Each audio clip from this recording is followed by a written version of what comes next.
আমরা ফিরে আসি তো আমাদের অর্ধেক সময় চলে গেছে আজকের। অনেক কথা আছে। আমরা সরাসরি চলে যাই সেই টপিকে যে আয়ুর্বেদের কি দিনচর্চা অর্থাৎ কি করা উচিত আমাদের? হুম। দেখুন, আয়ুর্বেদে দুটো ইম্পোর্টেন্ট টপিক হচ্ছে দিনচর্যা এবং ঋতুচর্যা। ঋতুচর্চা। দিনের কোন সময় সকালে মহারাজ বললেন সকালে খালি এইগুলো চলতি ধারণা গ্রামের মানুষদের আছে, বহু মানুষের আছে, পুরনো মানুষদের। খালি পেটে জল খাওয়া। এই ছাড়া দিনের কোন সময় কোন কাজটা করা উচিত, কোন কাজটা করা উচিত নয়, ডিটেইলসে শাস্ত্রে বলা আছে।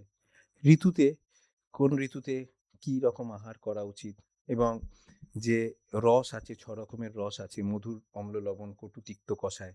সেই ৬ রকম রসের মধ্যে কোন রসের আমরা মানে কোন ঋতুতে খাবো, হুম, হুম। কোন রসের জিনিসগুলো আমরা কোন ঋতুতে খাবো না। যেমন এখন যদি আমরা উদাহরণস্বরূপ পুরো ডিসকাস করতে গেলে আজকে অন্য আলোচনাগুলো হবে না।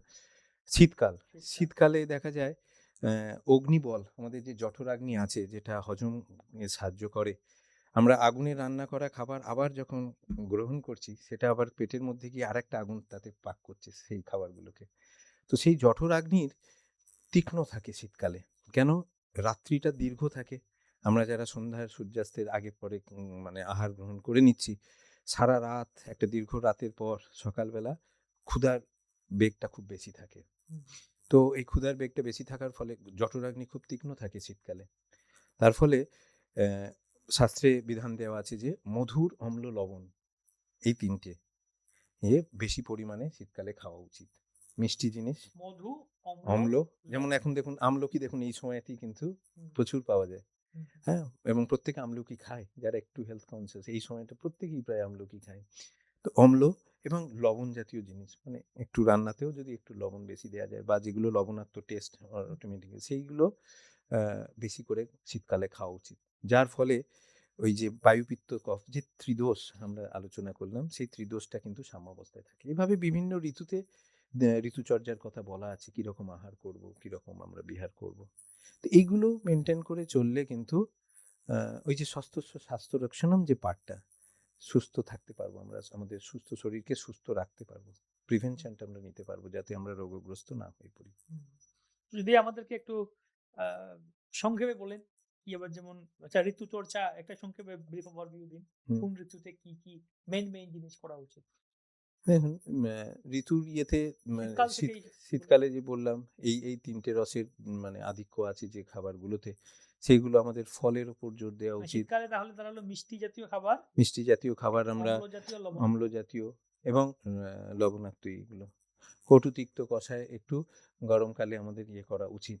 ঠিক আছে? কটু, তিক্ত তিক্ত, কষায় কষায়। কটু মানে বর্ষা হচ্ছে কটু যেগুলো একটু ধরুন তিক্ত তো তেতো, হুম? কটু জিনিস নিমপাতা, করলা, করলা তেতো। এগুলো ইয়ে করা উচিত। হ্যাঁ? আর কষা টেস্ট যেগুলো থাকে যেমন হ্যাঁ, স্পাইসি জিনিসগুলো ওগুলো নয়। ওটা রাজসিক আহারের মধ্যে পড়ে যাচ্ছে। খুব স্পাইসি ইয়ে খাওয়া উচিত নয়। তবে শীতকালে কিন্তু সব রকম আহারই করা যায়। হুম, যেহেতু তীক্ষ্ণ ইয়ে থাকে। গরমকালে কিন্তু অগ্নিবল অত তীক্ষ্ণ থাকে না। যার ফলে যে অতিরিক্ত মধুর ওই বা অম্ল লবণ জাতীয় জিনিসগুলো কোনো জিনিসটা খুব অতিরিক্ত খেলে সেটা আমরা হজম করতে পারি না। যার হুম, ফলে আমরা দেখি যে গরমকালে কিন্তু আমরা পেটের সমস্যাগুলো বেশি ভুগি, বেড়ে বেড়ে যায়। শীতকালে কিন্তু হজম ক্ষমতা তীক্ষ্ণ অগ্নি থাকার ফলে আমাদের পেটের সমস্যাগুলো কম হয়। তো গরমকালে যে খাবারগুলো খাওয়া উচিত ঠিক উল্টোটা, পিত্তর প্রকোপ যাতে না হয়। হুম, বায়ু, পিত্ত, কফের মধ্যে পিত্তের প্রকোপটা গরমকালে বেশি হয়। সেইজন্য আমাদের জোর দেওয়া উচিত ঠান্ডা জিনিসগুলো যেগুলো আমাদের পেটকে ঠান্ডা রাখে। তার মধ্যে আখের গুড়, মেথি দিয়ে আমরা খুব ভালো কাজ পাই। সকালবেলা আমরা বলি যে রাত্তিরে একটু মেথি ভিজিয়ে রাখবেন। যাদের পিত্ত প্রকোপ হয়, শরীরে উষ্ণতা বা দাহ, জ্বালা, চুলকানি এগুলো বেশি থাকে, স্কিন ডিজিজের প্রবলেম যাদের বেশি থাকে, তাদেরকে বলি ঠান্ডা জিনিস বেশি খেতে। রাত্তিরে মেথি ভিজিয়ে রাখুন, মেথি সিড হুম, ভিজিয়ে রেখে ১ চামচ মেথি ১ গ্লাস জলে ভিজিয়ে রেখে সকালবেলা উঠে মেথিটা গুলে নিয়ে ছেঁকে বাইরে বের করে দিয়ে আখের গুড় পরিমাণ মতো গ্লাসের সাইজের উপর ২ চামচ বা ৩ চামচ পর্যন্ত দিতে পারি। একটু বেলার দিকে আখের রস, শসা, সবজির মধ্যে আমরা বলি লাউ, ছাঁচি কুমড়ো, পটল, ঝিঙা যেগুলো আমরা সবাই জানি শরীর ঠান্ডা রাখে।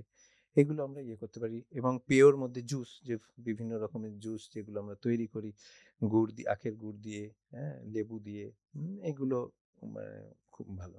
গোলমরিচ দিয়ে, হ্যাঁ?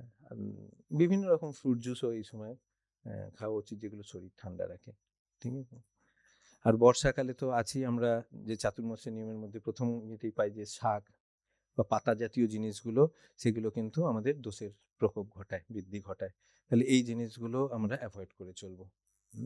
বর্ষাকালে অগ্নিবল খুব কম থাকে, তার ফলে আমাদের খাওয়া মানে একদম হালকা, যতটা ইজিলি ডাইজেস্টেবল, সহজ পাচ্য আমাদের খাওয়া উচিত।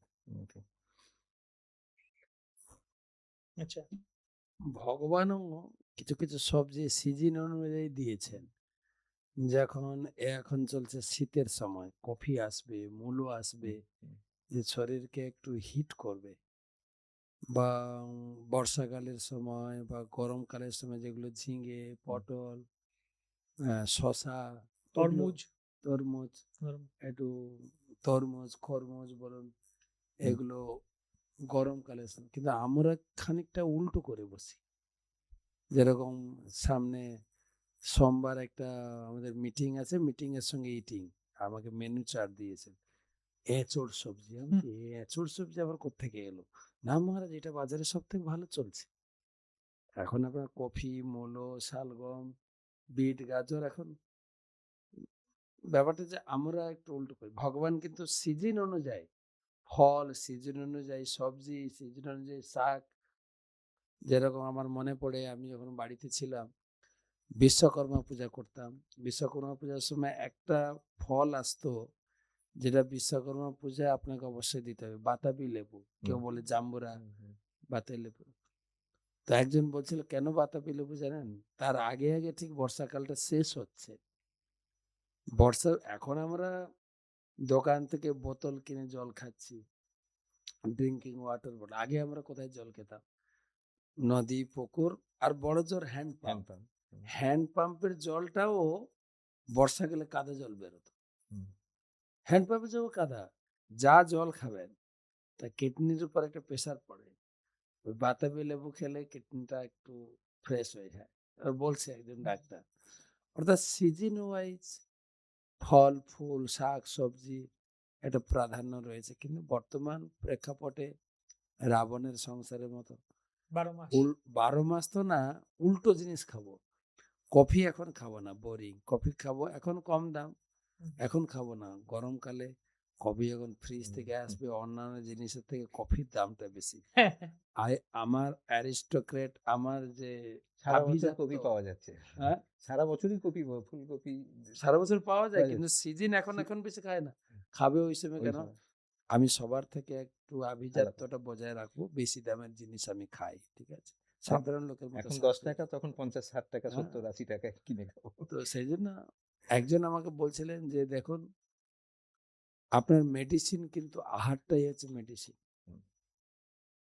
আপনি কি আহার খাচ্ছেন, যেটা ডাক্তারবাবু বলছেন, আহারটাকে আহার না, মেডিসিন, ওটাকেই মেডিসিন করে খান।